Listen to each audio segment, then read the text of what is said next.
လုတ်ကင်းကြပါစေဗျာအခုလို့အင်တိုင်းအားရဘုံဘုံခေါ်ကြမဲ့တရားတော်မြတ်ကို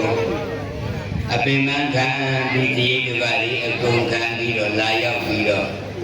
နာကြားကြရတဲ့အတွက်ဒီလူရန်သူအန္တရာယ်သူတွေကနေပြီးလုတ်ကင်းကြပါစေလို့ဘုံဘုံသူတောင်းနေတာပုဒ်တာပါလေအခုသာဓုသမီးတို့ကိုမေးရအောင်မယ်အခုလိုအခြေရာသီဥတုကြီးတွေကလည်းပူပြင်းပြီးလူသားတွေမှာယောဂဝေဒနာတွေထူပြောနေကြတယ်